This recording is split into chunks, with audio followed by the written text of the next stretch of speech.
사도신경으로 우리의 신앙을 하나님 앞에 고백합니다. 전능하사 천지를 만드신 하나님 아버지를 내가 믿사오며 그 외아들 우리 주 예수 그리스도를 믿사오니 이는 성령으로 잉태하사 동정녀 마리에게 나시고 본디오 빌라도에게 고난을 받으사 십자가에 못 박혀 죽으시고 장사한 지 사흘 만에 죽은 자 가운데서 다시 살아나시며 하늘에 오르사 전능하신 하나님 우편에 앉아 계시다가 저리로서 산자와 죽은 자를 심판하러 오시리라. 성령을 믿사오며 거룩한 공회와 성도가 서로 교통하는 것과 죄를 사하여 주시는 것과 몸이 다시 사는 것과 영원히 사는 것을 믿사옵나이다. 아멘. 오늘의 말씀 잠언 11장 16절에서 31절 말씀입니다. 유덕한 여자는 존영을 얻고 근면한 남자는 재물을 얻느니라.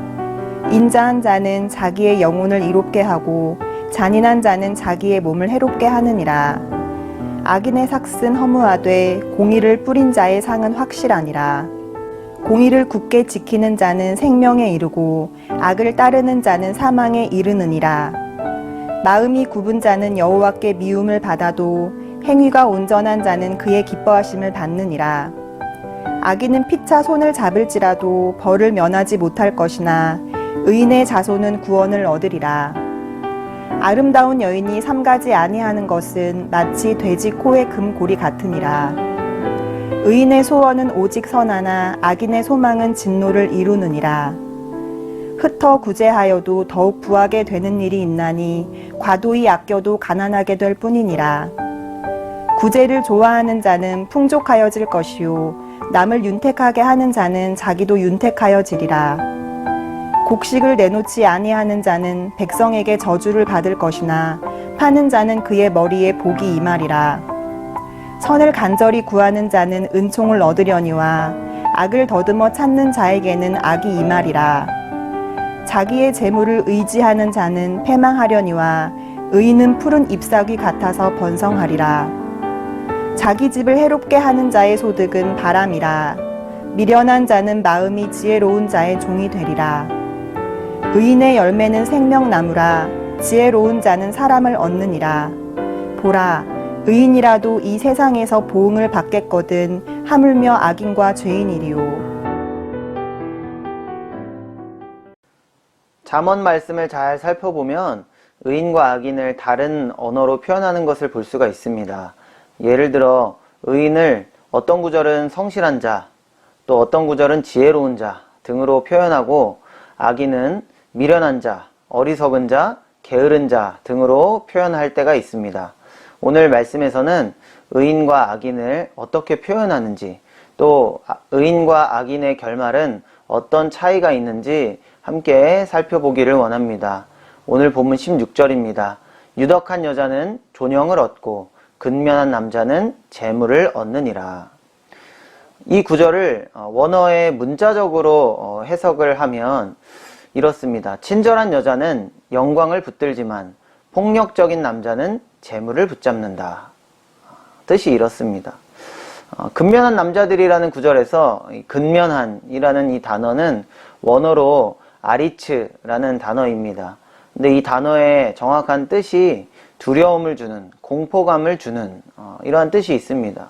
우리가 읽은 개역 개정 성경과는 해석에 좀 차이가 있죠. 우리가 읽은 본문에는 근면한이라고 해석을 하고 있지만 사실 이 단어의 의미는 폭력적인 이라는 뜻으로 16절과 이어지는 17절은 친절한 자와 폭력적인 자를 비교하고 있습니다. 17절입니다. 인자한 자는 자기의 영혼을 이롭게 하고 잔인한 자는 자기의 몸을 해롭게 하느니라. 그래서 16절과 17절을 종합해보면 그 내용이 이렇습니다. 영광을 바라보는 친절한 자, 의인을 이야기하는 거죠. 영광을 바라보고 친절한 자는 자기의 영혼을 이롭게 하고, 또 재물을 바라보는 폭력적이고 잔인한 자, 악인을 이야기하는 것입니다. 재물을 바라보는 폭력적이고 잔인한 자는 자기 몸을 해친다. 재물을 바라보는 자, 즉 악인은 그 욕심 때문에 폭력적이고 잔인해지는 것입니다. 그래서 결국에는 남의 몸도, 그리고 나아가서는 그 폭력성 때문에 자신의 몸도 해치게 되는 것이죠. 그래서 오늘 본문은 악인이 타인과 더불어 자신의 몸까지도 해친다고 기록하고 있는 것입니다. 18절에서 19절은 의인을 공의와 연결시켜서 표현합니다. 의인은 공의를 뿌린 자다. 의인은 공의를 굳게 지키는 자다. 악인과 대비되는 의인을 공의를 뿌린 자, 공의를 굳게 지키는 자로 표현하고 있습니다. 18절에서 의인을 표현하고 있는 공의를 뿌린 자라는 이 표현이 인상적인데, 이 표현은 마치 농부가 밭에 씨앗을 뿌리는 것을 떠올리게 하는 표현입니다. 또 세번역 성경은 이 구절을 정의를 심은 자라고 번역을 하고 있습니다. 사람들은 흔히 심은 대로 거둔다, 뿌린 대로 거둔다, 이렇게 이야기를 하죠. 콩 심은 데 콩 나고 팥 심은 데 팥이 나는 것입니다. 좋은 씨앗을 뿌리면 좋은 열매를, 나쁜 씨앗을 뿌리면 나쁜 열매를 얻게 되는 것이 바로 이 뿌림의 원리입니다. 이와 마찬가지로 공의를 뿌리게 되면 그에 합당한 결과를 얻게 됩니다. 상을 얻게 되는데 그 상을 성경에서는 생명이라고 말씀하고 있습니다. 악인의 결말인 사망과는 정반대되는 생명을 얻게 되는 것입니다. 그러니 여러분 부단히도 공의를 뿌리시기 바랍니다. 그러면 생명을 얻게 될 것입니다. 또 자신뿐만 아니라 21절에 의하면 의인의 자손까지도 구원을 얻게 될 것이라고 말씀합니다. 그러니 이 얼마나 귀한 일입니까? 나 자신뿐만 아니라 나의 자손까지도 구원, 즉 생명을 얻게 된다고 하니 여러분들 공의 뿌리시기를 힘쓰시기 바랍니다. 자, 이렇게 의인의 삶은 공의를 뿌리는 삶이라는 것을 오늘 말씀을 통해 알게 되었는데, 그렇다면 공의를 뿌리는 삶, 도대체 어떤 삶일까요? 대체 의인으로 살려면 어떻게 살아야 하는 것일까요? 오늘 본문은 나눔에 관해 말씀하고 있습니다. 24절과 25절입니다. 흩어 구제하여도 더욱 부하게 되는 일이 있나니 과도히 아껴도 가난하게 될 뿐이니라. 구제를 좋아하는 자는 풍족하여질 것이요 남을 윤택하게 하는 자는 자기도 윤택하여지리라. 구제하는 일에 힘써 나누어 주더라도 부하게 될 것이라고 말씀하고 있습니다. 사실 이것은 세상의 논리와는 조금 다른 이야기입니다. 남에게 퍼주면 반대로 자기의 것이 줄어드는 것이 당연합니다. 또 열심히 아끼면 부자가 될 수 있죠. 이것이 바로 세상의 논리입니다. 그러나 오늘 본문은, 성경은 세상과 반대로 이야기하고 있습니다.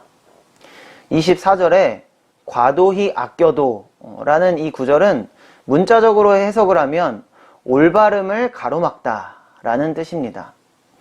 구제하여 나누어 주는 일이 올바른 것인데 과도히 아낀다는 것은 올바른 것을 가로막는 일이라는 것입니다. 세상은 어떻게 해서든지 내 것을 챙기고 남이야 어떻든 나의 유익을 추구할 것을 권면하지만 성경은 나누어 주는 것이 올바른 일이라고 우리에게 가르쳐 주고 있습니다. 하나님의 관점에서는 나누어 주는 것이 올바른 것입니다. 그러면 하나님의 은혜로 나도 남도 부유하게 될 것입니다. 씨앗 한 개를 심어서 나무가 자라게 되고 또 많은 열매를 맺듯이 나눔의 씨앗을 뿌리면 더 많은 것을 거두게 되는 것이죠. 이것이 바로 하나님의 구제의 원리, 뿌림의 원리, 나눔의 원리인 것입니다. 구제하면 받는 사람도 풍족해지고 나누는 사람도 하나님의 은혜로 풍족해지는 것입니다. 반대로 나누지 않는 자는 백성에게 저주를 받게 될 것이라고 26절에서 이야기를 합니다. 26절입니다. 곡식을 내놓지 아니하는 자는 백성에게 저주를 받을 것이나 파는 자는 그의 머리에 복이 임하리라. 26절에 곡식을 내놓지 아니하는 자라는 것은 이 농경사회에서 곡식을 팔지 않고 저장해 두었다가 어려운 시기에 비싼 가격에 내놓음으로써 폭리를 취하는 것을 경계하는 그런 교훈입니다.